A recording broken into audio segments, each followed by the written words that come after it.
¿Qué es el Adviento? Todos decimos, ¿un tiempo? ¿De qué? Vamos a hacer un poquito un recorrido, una nota rapidísima de la historia, para poder comprender cómo funcionan estos tiempos especiales. Saben, antiguamente,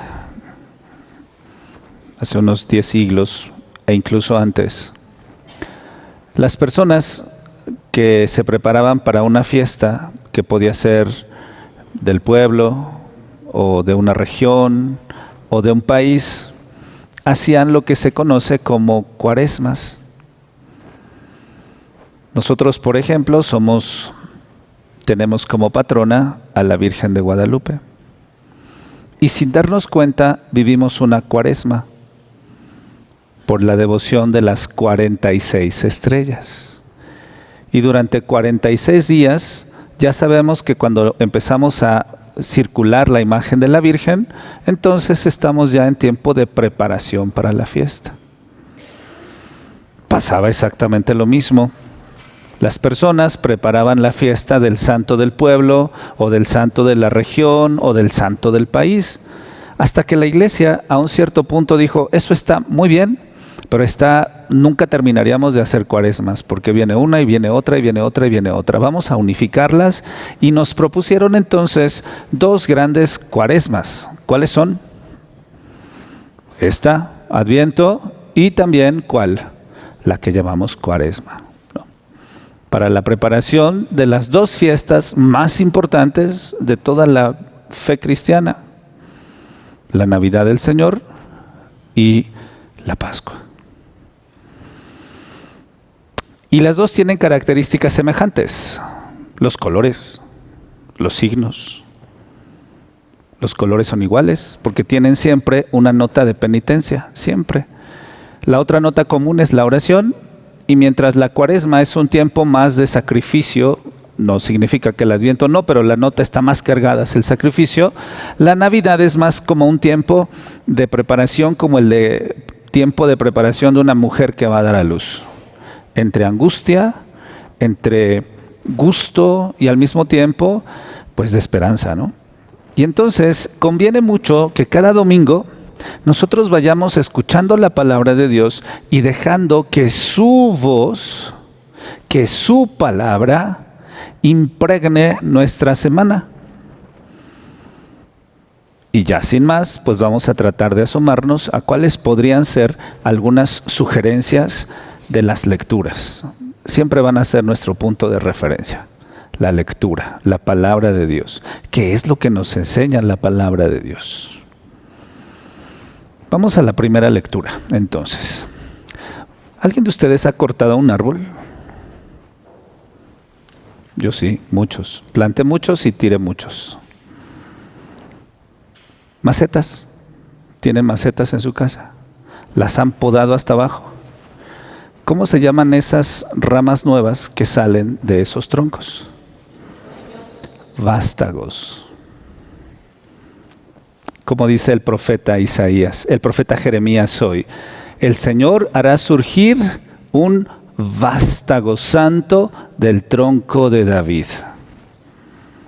Pero tenemos que entenderlo bien. ¿Por qué usa esa imagen tan poderosa? Pues porque Jeremías sí vivió un tiempo de destrucción. ¿Qué pasó? Pues que en la mente del profeta Dios usó un hacha poderosísima para cortar el tronco de David. ¿Cuál era esa hacha poderosísima?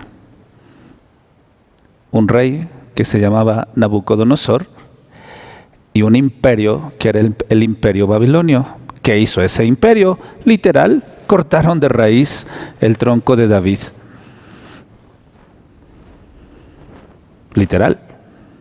Destruyeron el templo, quitaron a los reyes, o los mataron, los pasaron a cuchillo, y entonces el pueblo se quedó sin reyes. El tronco del árbol de David no tiene raíces, no tiene ramas.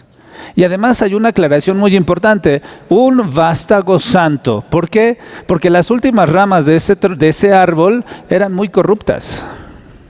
Habían contraído el virus de la infidelidad a Dios, la idolatría. Su corazón se había alejado de Dios y eran familiares de David. Y entonces, pues Dios promete. ¿Dónde está el pueblo de Dios? En el destierro. No están en su casa. Viven exiliados. ¿Y cómo podemos personalizar esta promesa? ¿Cómo llamaríamos a esta primera línea de pensamiento de las lecturas? Pues la esperanza. La esperanza de que Dios va a arreglar las cosas, porque nosotros somos expertos en destruirlas. Pero también podemos pensar en varios niveles. Piensen, por ejemplo, en lo mal acostumbrados que estamos a la injusticia que nos rodea. ¿Qué decimos? Esto no tiene ¿qué? Remedio. Parece un tronco cortado. Piensen ustedes en las relaciones conflictivas que luego tenemos en familia. Hermanos a los que hemos dejado de saludar desde hace mucho tiempo, ni siquiera en estas fiestas. O amigos que hemos ido dejando. ¿Qué pensamos? Eso no tiene ¿qué? Remedio, está muerto. Pero luego si pensamos hacia adentro, hacia nuestra propia vida, pues puede haber muchas conductas o vicios o pecados que están como ya acostumbrados a eso y entonces decimos, eso no tiene remedio. De broma, jugando con mis alumnos en el seminario, me decían, oiga padre, ¿y eso se me va a quitar? Le decía, no hijo, a eso nada más le vamos a poner agua bendita. Y era mi manera de decir, o sea, tú mismo estás pensando que no tiene remedio. Pero claro que Dios lo puede renovar si tú lo permites. La esperanza entonces es la primera nota con la que la sinfonía de la palabra de Dios nos invita a abrir el Adviento. Dios lo puede arreglar. Nosotros no tanto, Él sí. La segunda nota de este domingo la vamos a tomar de la segunda lectura. ¿Qué sucede en la segunda lectura de la carta de San Pablo a los tesalonicenses? Pues él les está diciendo a estos cristianos que está orando por ellos. Pocas veces pensamos en la intercesión de los santos. Casi no confiamos en eso, ¿se fijan? Y a mí me gusta imaginar que la oración de los santos es como la red de seguridad que ellos tienden por la gracia de Dios para que nosotros no caigamos hasta el piso. Hoy están de moda los circos donde los acróbatas saltan sin red, ¿no? Y la verdad es que a nosotros nos encanta saltar siempre al vacío repitiendo los mismos pecados porque pues así somos. Nos aventamos siempre la maroma y entonces pienso que esa intercesión de los santos es lo que nos salva muchas veces de ir más abajo y de caer más hondo y de perdernos más en lo oscuro de la vida.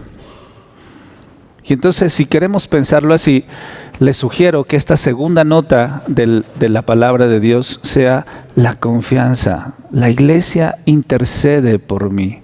Siempre. La Santa Madre Iglesia, los santos están intercediendo por mí. ¿Y cuál es la gracia que le piden a Dios los santos? Lo que dice hoy San Pablo, que el amor de Dios crezca en el corazón de ustedes. Porque los santos saben que si nosotros dejamos que la gracia, el amor de Dios, o mejor, la gracia de Dios, en la forma del amor llene nuestro corazón, entonces transformamos nuestra vida. ¿Y la de los demás? Y la tercera nota la vamos a tomar del Evangelio. ¿Han hecho alguna remodelación en su casa ustedes alguna vez? ¿Sí? ¿Qué pasa cuando empezamos a tirar muros? ¿Todo está en orden y en perfecta armonía? No. ¿Reina qué? Las señoras dicen el polvo. No, el caos. ¿No sabes dónde están los platos, las cucharas o depende del área que te tocó romper? Todo eso está al revés. Todo. Aparte el desorden, pues el polvo, la basura, el desecho, en fin. Eso es lo que pasa más o menos en el Evangelio. Por eso Jesús usa esa imagen de las estrellas, el cielo se van a sacudir, porque vendrá un proceso de remodelación por la presencia del Hijo de Dios. Y es que nosotros somos poco conscientes de eso. Pero les platico una anécdota como para decir que incluso las cosas que nos rodean son afectadas por la manera en que nosotros las vemos. Hace algunos años me invitaron a hacer la bendición de un negocio. Y como siempre, las personas preparan todo. Los canapés, los refrescos, el agua, el cura. ¿Qué es lo que no llevan? El agua. No necesitan bendecirla, para eso va el sacerdote, ¿verdad? Pero entonces ese día me pasó exactamente eso. Y por ahí encontraron un plato, ni siquiera era un bowl o un recipiente, no, una botella, no, era un plato que estaba lleno de polvo y no se dieron cuenta y entonces abrieron la llave y le pusieron agua. ¿Qué pasa? Las señoras saben muy bien qué pasa cuando hacemos eso. ¿Qué le pasa al polvo?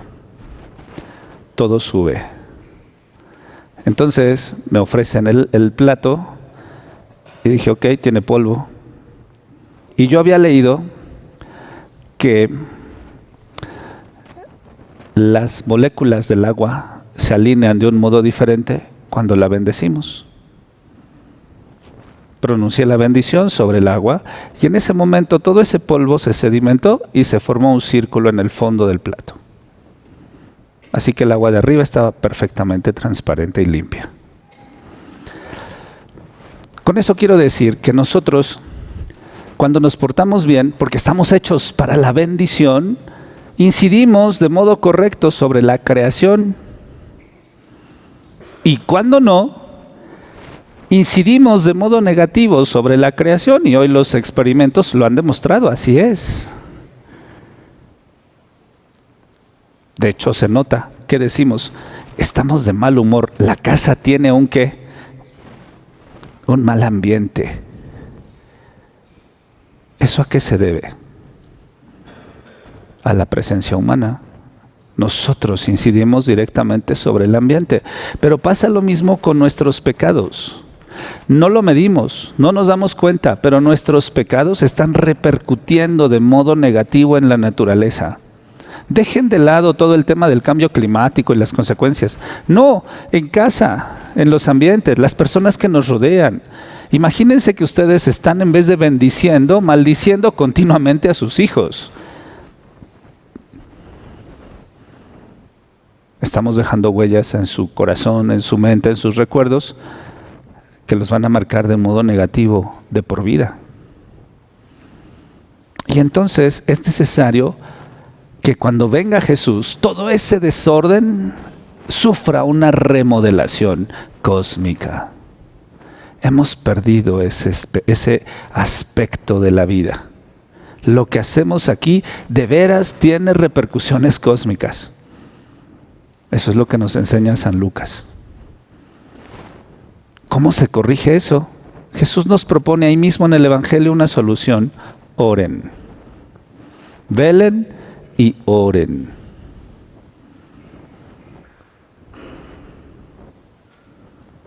Y de modo práctico, pues casi todo el mes de diciembre nos la pasamos rezando el rosario. ¿Cuándo empieza el novenario de la Virgen? El martes. ¿Y cuántos días rezamos el rosario? Públicamente por primera vez. Pues 9, ¿no? Hasta el 12. Y luego ¿cuándo empiezan las posadas? 16. Y nos la pasamos rezando rosario ¿hasta cuándo?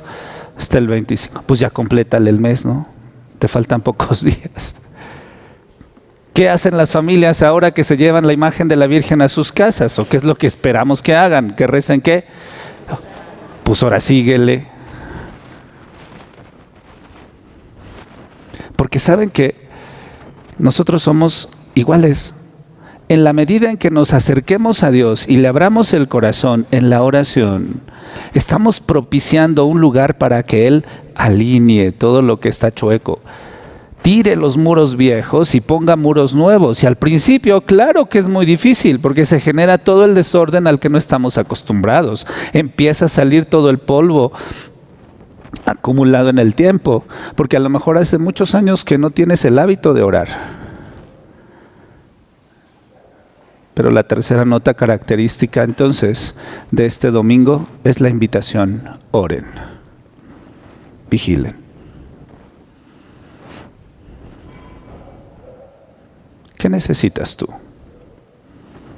¿Más esperanza? ¿Más confianza en la oración de la iglesia, en la intercesión de los santos? ¿O más oración? Escoge una y llévatela a casa.